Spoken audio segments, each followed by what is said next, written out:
This week's Taiwan Talk is about the Taipei Summer Universiade that started August 19th and is going on until August 30th. This interview was taped on Friday, August 25th, and I spoke to South African sports journalist Anje Badenhorst about her coverage of the Universiade, what stood out to her, and basically how it's going.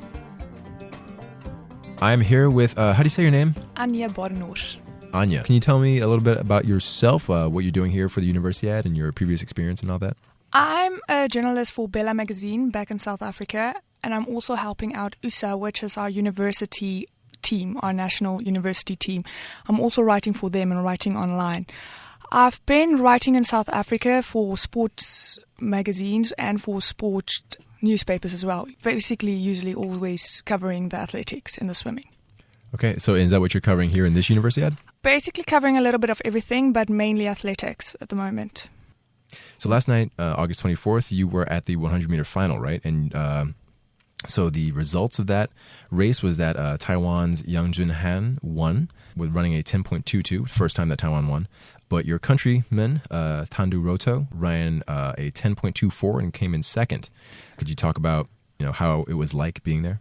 South Africa went into the race expecting to win. He was the favorite to win. But then the Taiwanese guy came out of nowhere. He ran his season best in the semis. I think it was, his personal best in the semis. I think it was a Taiwanese world record. Oh, really? Of a 10.2, yeah. It was amazing. He came out of nowhere. The crowd was absolutely insane. Everyone supported him.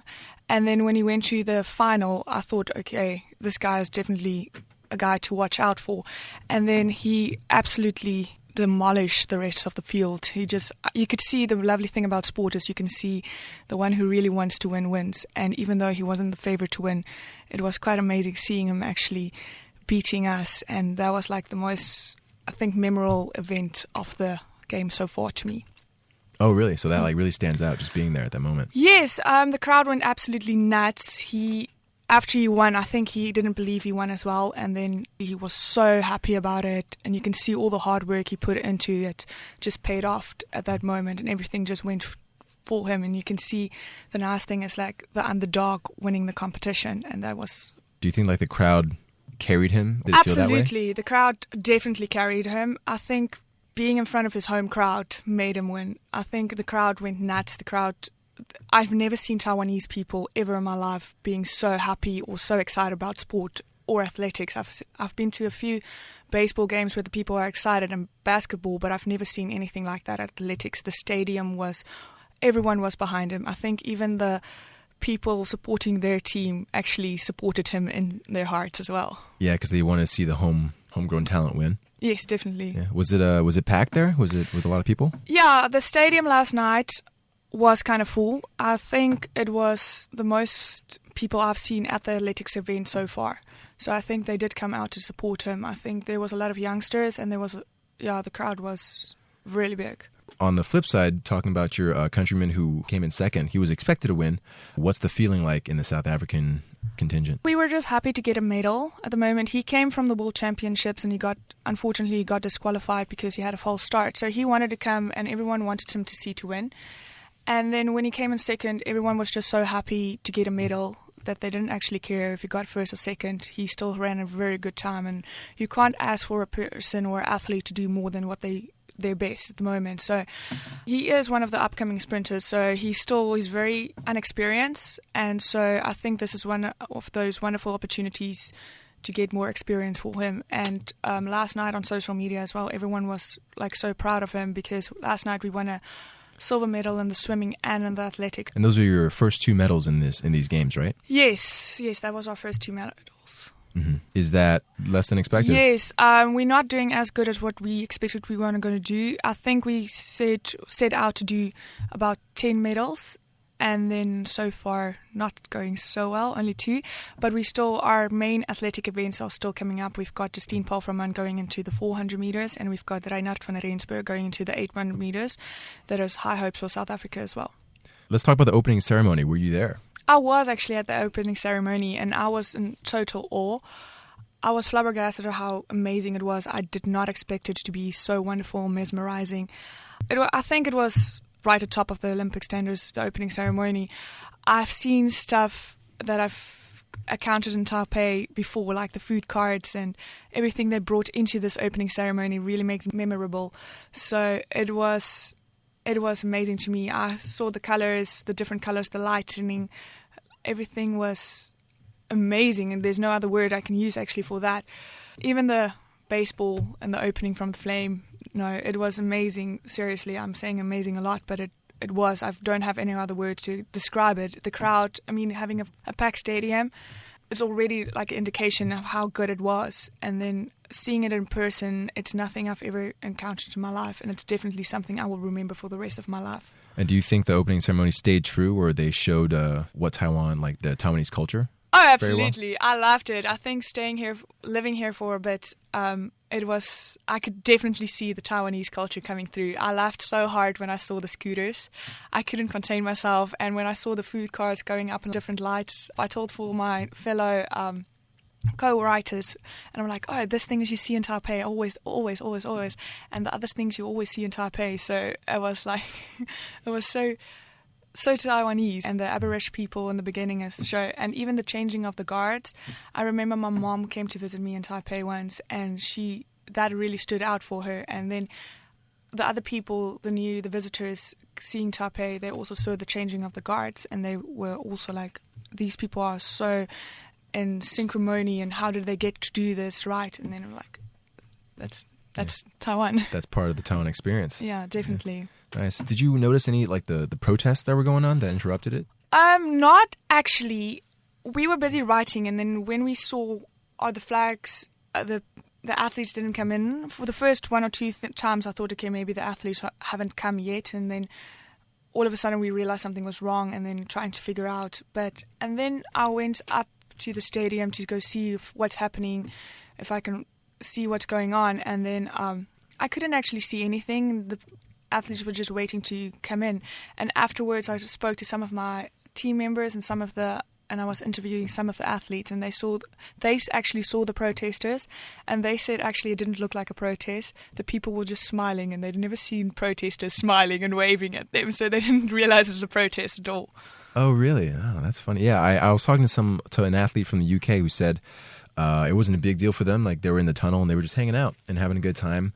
They didn't really realize what the holdup was. Like, they were told, yes, we're going to march, and then no, we're not going to march, and they ended up marching after all and all of that. So it was just some confusion, but really just almost no harm, no foul is what he pretty much conveyed to me. If you didn't know what's going on, you wouldn't even realize it. There was no indication that there's any problem or anything going on I never felt unsafe whatsoever during that time. Even when I went outside to go see what's going on, I never felt unsafe or anything, and nor did the athletes. How do you think this Universiade is being carried out, like logistically, like security-wise and everything? I think actually Taipei is doing an immensely great job in hosting this. I've never met people so friendly, trying to help you. If there's any problem, the people sort it out in moments. Every time you need results, they already have it for you.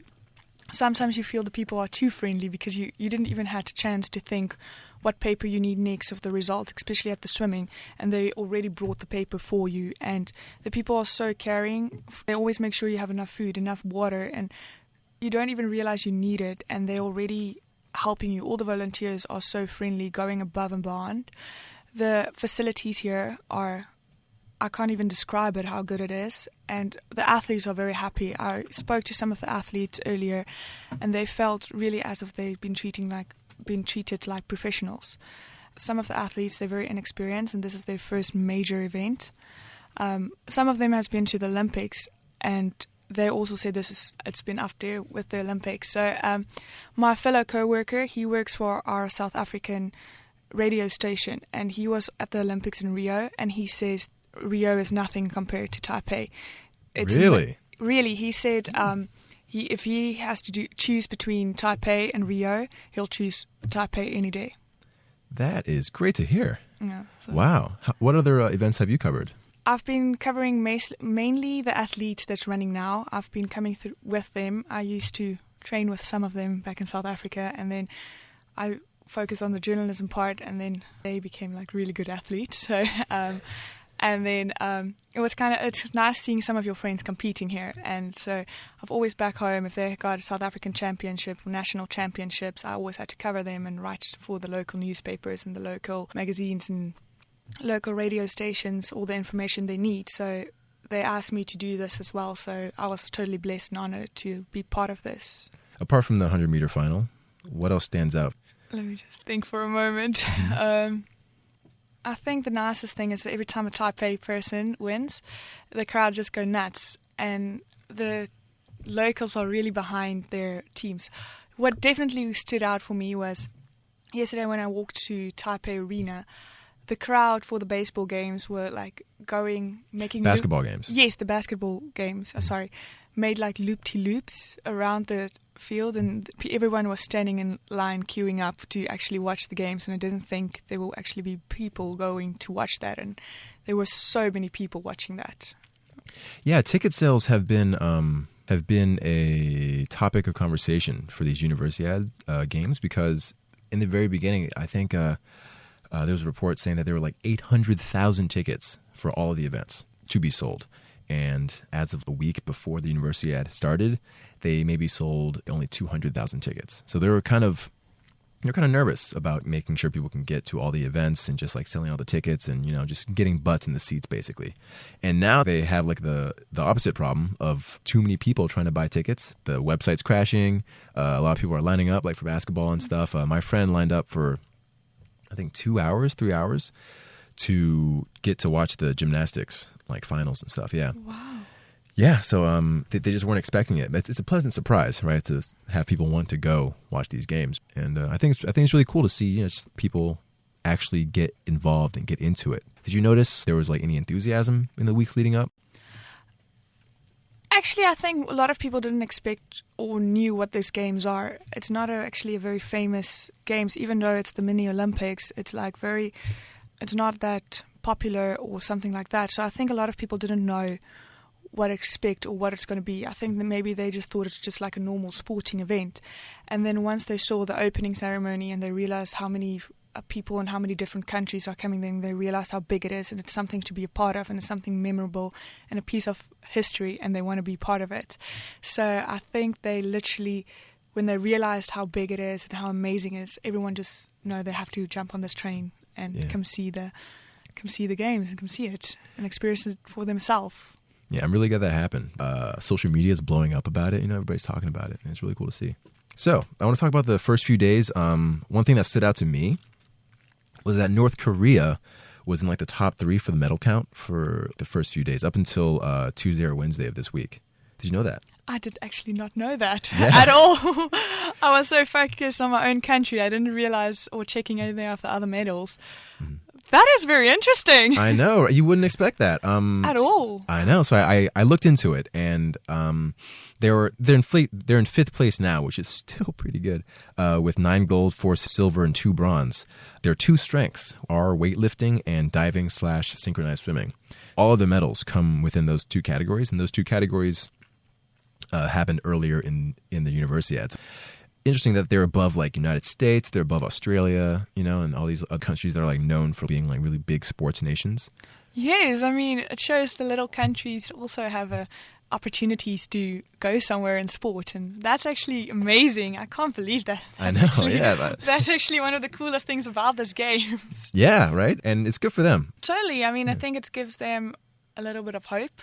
Yeah, and that's what sport's about, really, just hope and just enjoying life, really. And true, and just like trying to be the best person you can be. Sport is definitely how hard you work, and then it finally paying off. What you put in, you get out, in a sense. Yeah, you really can't shortcut. No, not at all. You shortcut, it shows the only one you're cheating is yourself. And you know this because you used to play sports, right? Yes, I was usually very focused on athletics, running, but then I changed my goals and then set my goals into something new. Yeah, and here we are.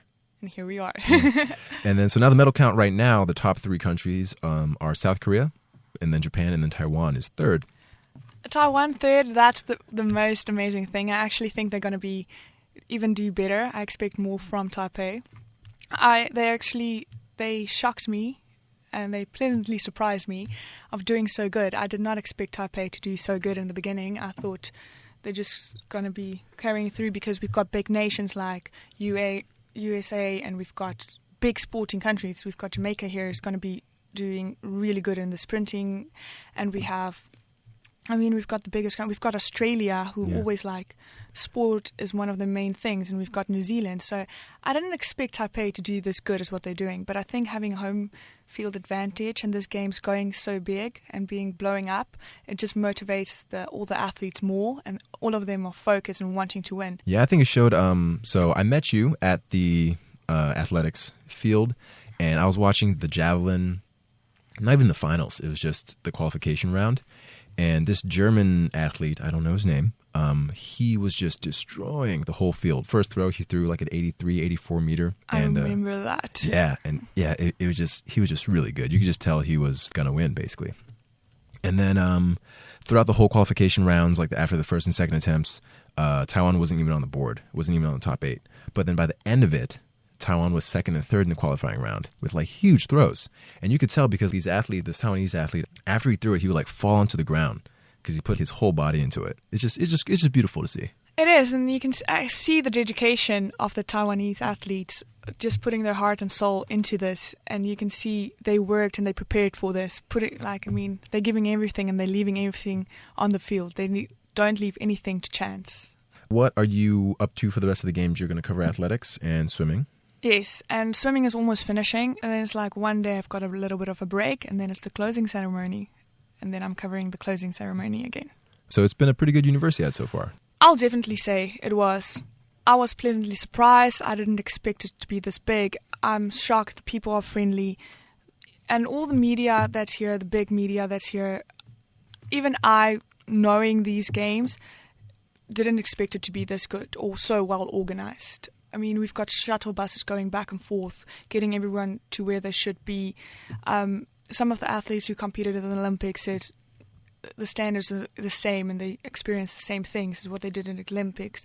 Some of them feel they actually get a little bit more attention than what they're getting at the Olympics. So this is exactly the same standards, and Taiwan can be so proud of themselves hosting this. And I mean, this is their biggest event they've been hosting so far. Ever, and they have set the mark so high, and the world knows where Taipei is now. The world knows about Taipei now. They see what Taipei can do, so it's just opening so many doors for Taipei that I believe this is not the end of the biggest event they're going to host. Yeah, they stepped up to the plate. Definitely, they delivered. Yeah. Well, anyway, thank you, Anja, for coming in, and good luck covering the rest of the games. Thank you very much.